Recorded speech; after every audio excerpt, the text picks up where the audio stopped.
So magandang araw po sa inyo lahat mga kababayan at narito po ako ngayon sa Sitio Uwasay, no? Gobernador Generoso, Davao Oriental.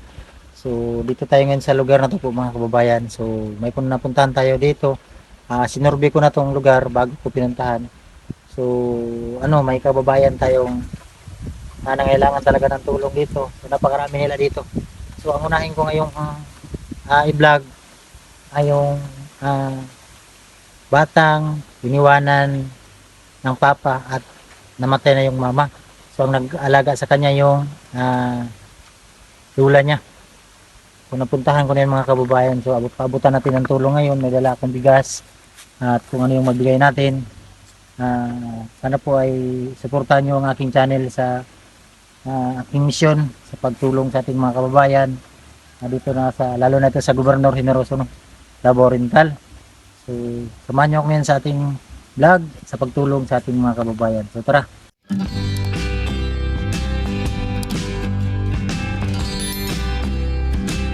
So yun mga kababayan, no, nakita niyo yung daanan at napakahirap talaga. Ang dala namin ay motor kasi hindi kaya ng sasakyan dito. So dumaan ka sa mga sapa, ayan, nakita niyo yung mga sapa na yan.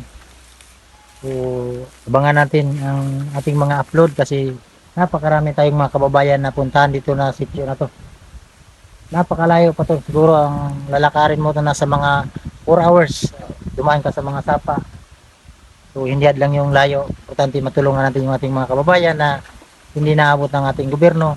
Although naabot man, pero hindi sila permanente naabot dahil sa hirap ng kalsada na madaanan nila bago sila maabot. So yun ang misyon natin, matulungan sila. Magpasalamat lang tayo sa ating mga sponsor, lalo na kang Ate Isya Shell.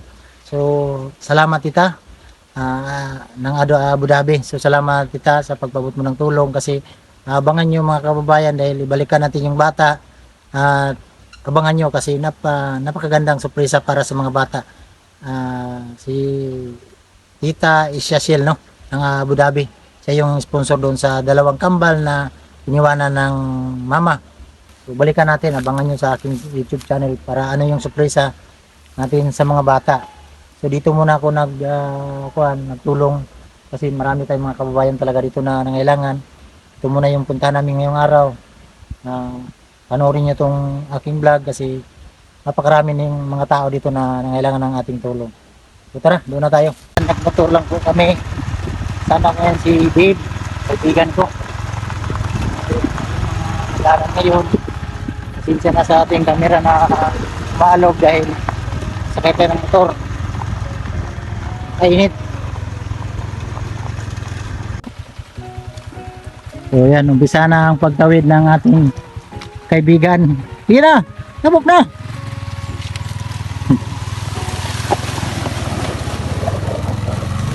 Mahirap yung kalsada rito.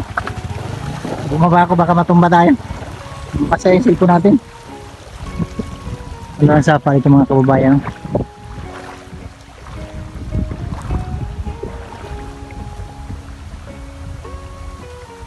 Layo pa ng kalakarin namin.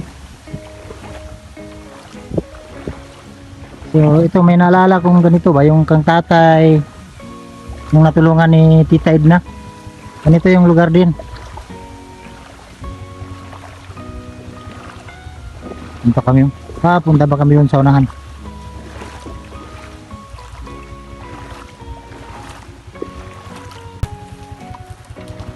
So yun mga kababayan, ganun kahirap yung kalsada dito.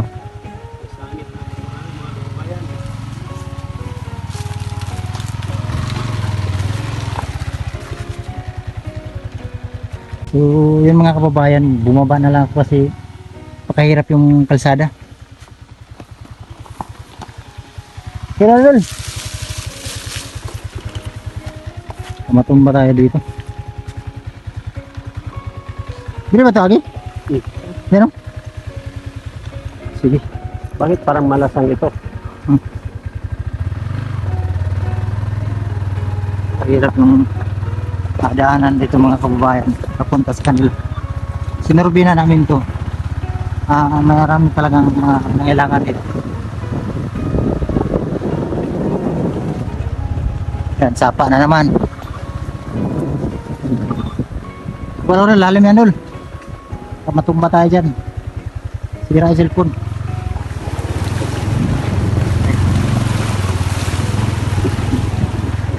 Galing ang driver ko.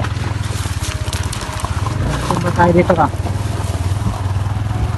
Ayun, dito ka. Sada.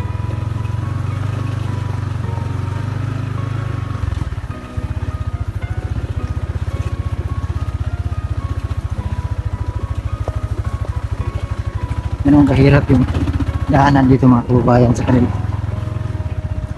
Kaya hindi talaga ito agad mapansin ng ating gobyerno kasi napakalayo.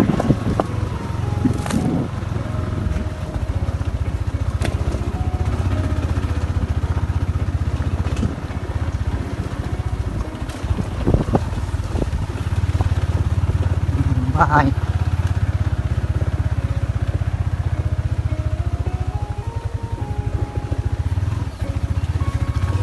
Mga kababayan, dito na ako sa lugar ng batang PWD, no. So iniwanan ko ng pagkwento nito po mga kababayan ay yun nga, gaya ng sinabi ko kanina na sinurvey ko na to bago ko pinuntahan.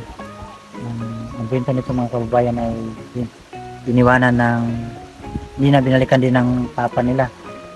So namatay na yung mama niya. So ang nag-alaga na lang yung lula niya. Tapos ang hanap buhay ng lula niya ay wala, minsan maglugit, minsan walang minsan mayroon, minsan walang trabaho. Panganap buhay nila yung paglulugit ng kupra. So biruin mo yung 3 buwan bago sila kumita, pero yung kikitain nila ay kasya lang sa pambili ng bigas. Kaya balikan natin ngayon, alamin natin yung kwento ng buhay nila para malaman natin ng ating mga nagasubaybay. Itong bahay na yan, nakita niyo mga kababayan yan. Yun yung puntahan, unahin namin yung pagtulong. So, bigyan natin ng bigas, kung ano yung bigay natin sa kanya. Tara, so, yung mga kababayan. Tayo dumaan sa sapa. Dumaan natin motor dyan.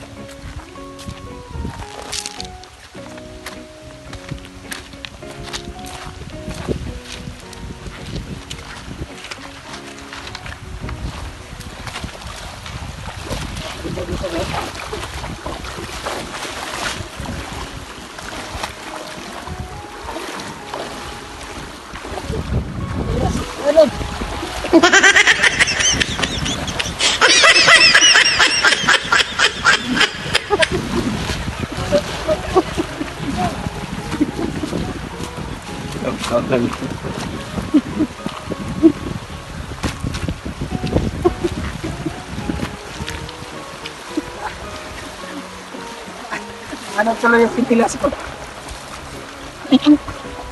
Lakas kasi yung ako ng tubig. Kailan yun ba? Hindi yung ano yung bigas.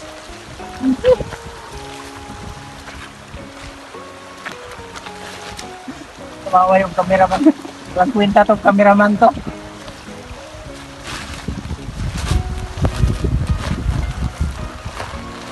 Pero ang daan dito ron. Oh. Tara, saan ba?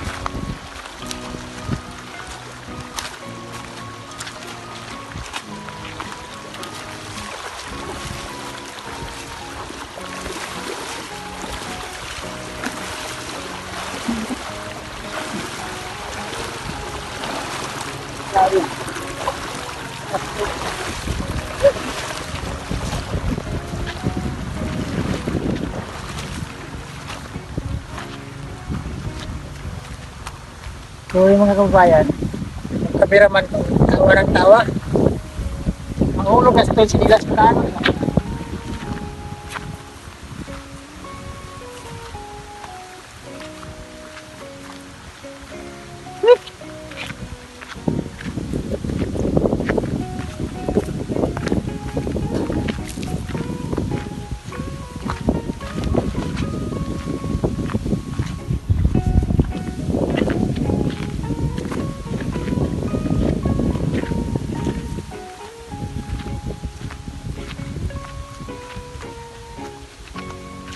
Ayun lang mga kababayan. Yan si Nano.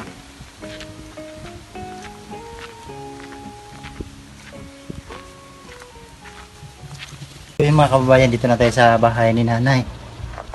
So, nay, mayong hapon, nay. Kumusta mo, nay? Ito yung bata po mga kababayan, no? Nabutan talaga natin na tuwal, ayan. So, mag-disturbo mi, nay, ha? Okay ra? So, yung mga kababayan, kasama ko na ngayon si nanay. So, kasi nga lang ganyan mo, nay? Inisita anterior. Ha? Inisita anterior. Nanay Inisita. So, palapit konti ng cameraman. Kasi nga lang naning bata, nay. Junalin. Junalyn. Pero edad niya, nay? 9. 9 na. Hi! So, siya po yung batang may kapansanan, no? Kasi mama ni nay. Kuan. Ruwilin. Ulaw. Ang mama. Ang anak ni mo, ang babae, mama niya. Ang papa. Ang anak. Ang anak ni mo, lalaki, papa niya. Okay. So, asa karon yung papa na, nay?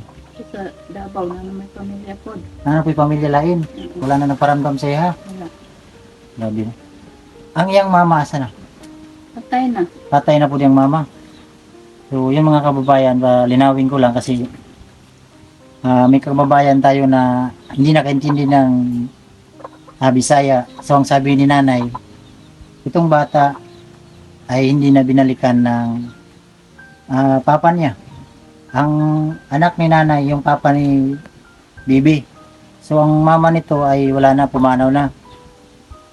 Wala nang parang si nanay na lang yung nag-alaga. Tama ba ko, nay? Asa ang untay, panginabuhi sila yung pananay. So, yung mga kababayan, dito na lang tayo kasi dyan kanina, parang against the light man, hindi makita masyado yung mukha ni Bibi. So, pila na edad niya, nay? 9. 9 na. Grabe luya, no? So, pila ka tuig siya gibiyaan sa yung mama? Mga 4 ka tuig. 4 ka tuig. So, ano na ka siya? 5 na. 5 na ko nag-atiman. 5 ka tuig. Napog kay anak na eh. Ano? Pila ka anak mo? Kuan. 8 unta na nakabadaan ko kung isa. So, bali kanilang siya ang mong gipupusan. Kasi, panginabuhay mo na eh.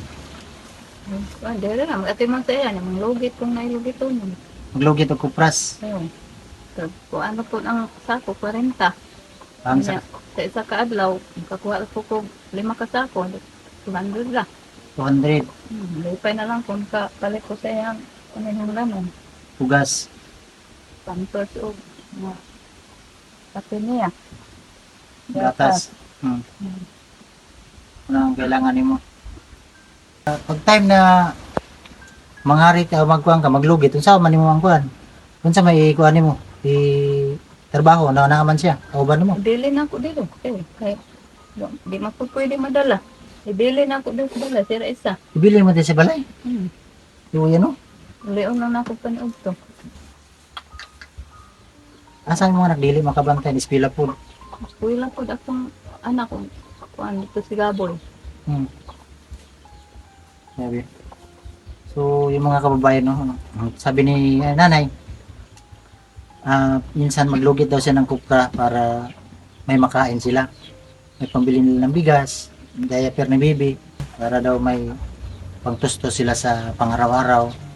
So, yun nga, ay, dili po kada adlaw ni mo na, di po kada adlaw maglugit. Dili po. Kaya nga naman, Di man po permenteng lugitong. Hmm, Kung orot. may mga upra, diya pa ka makalugit. diha na po bitaw. Duha ka bulan, Tulo. butong, Tulo. tulo. Grabe, no? Kung mag-street na yung mga upras, antes pa. Diya pa ka maka-income. Antes pa may maka lugit-lugit. So ito po mga kababayan, napakalayo itong lugar nila. Nakita niyo yung daanan ay mga sapa, mga malalaki mga bato.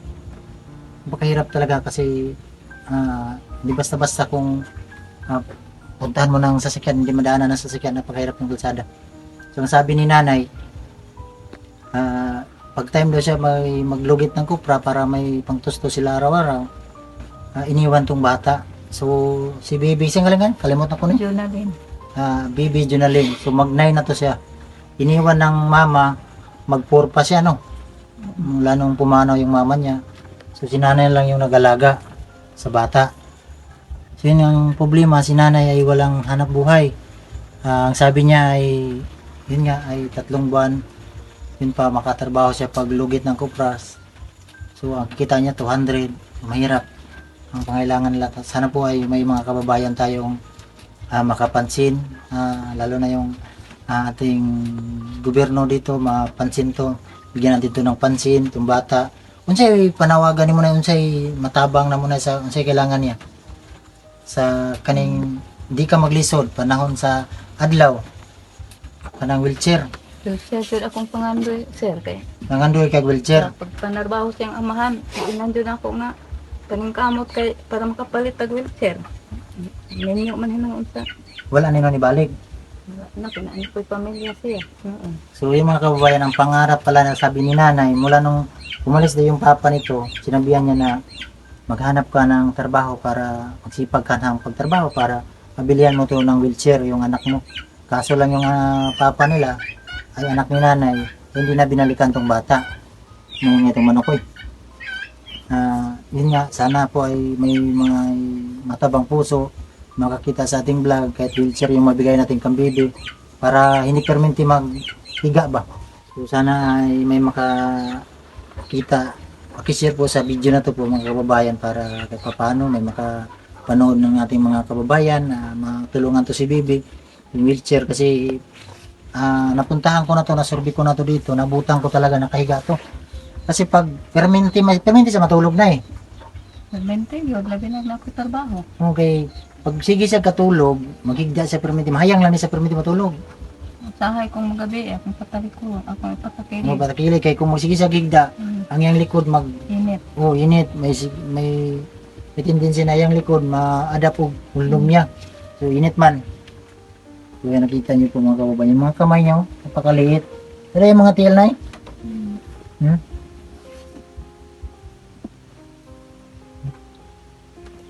May kantil. So laban lang sa buhay be ha. Ha? Laban sa buhay ha.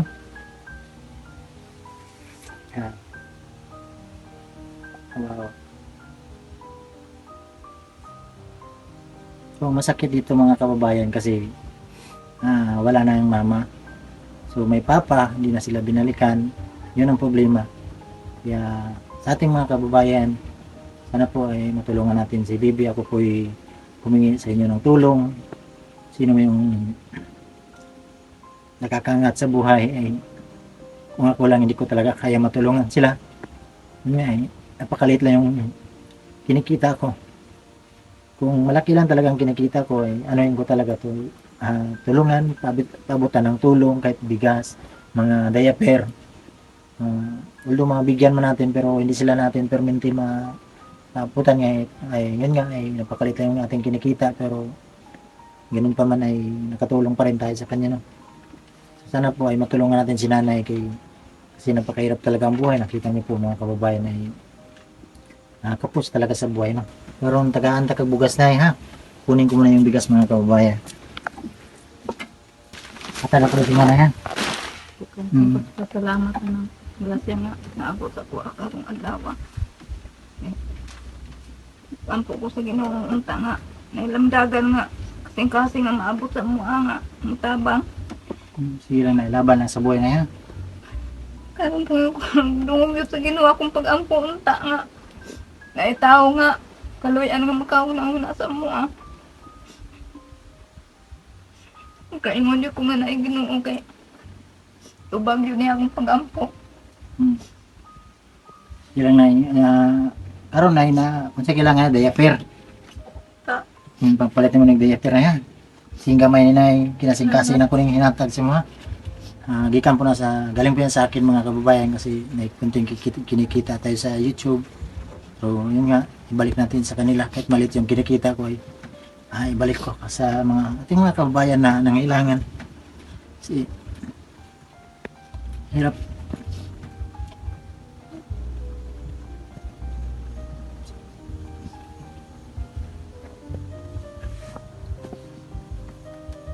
Sige lang na ilaban lang na yan. Importante na namin nagmahal si mo at akabalon say pulang ta sa Ginoo perminti na yan. napaiyak po sila kasi napakahirap yung pinto ng buhay nila, no?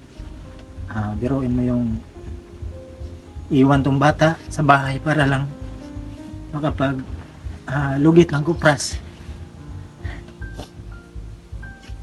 para may kikitain, para may makain. So, laban lang na importante na kaubanin may mga po maski na kapansanan at pakalula ka, ha.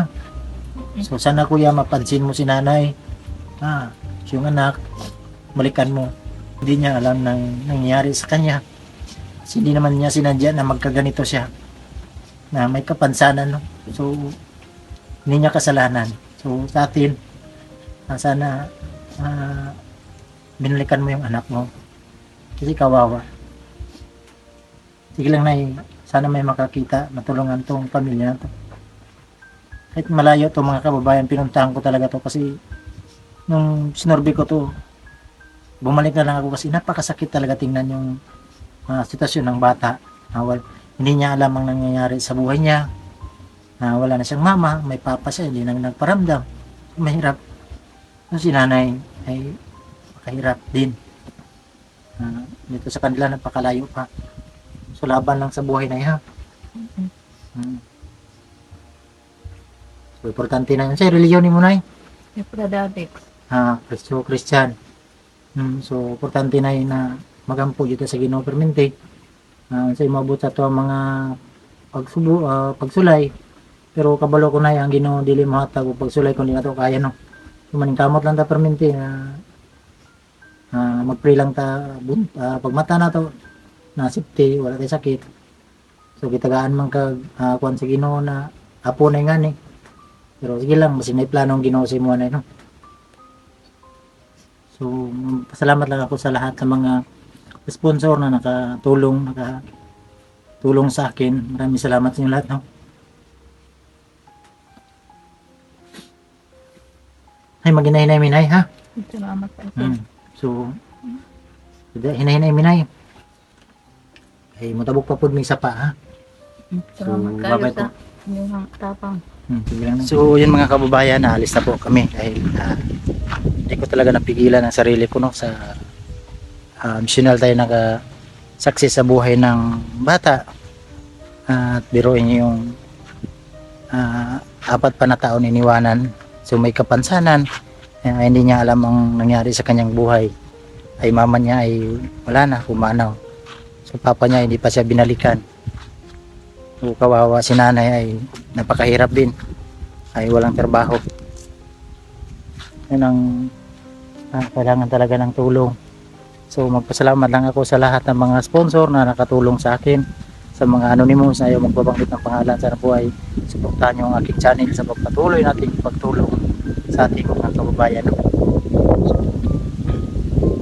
Salamat po. Dito ko na lang muna tapusin. Salamat sa mga viewers na hindi nag-skip ng ads. Thank you po sa inyong lahat. Maraming salamat. God bless po. Bye bye po.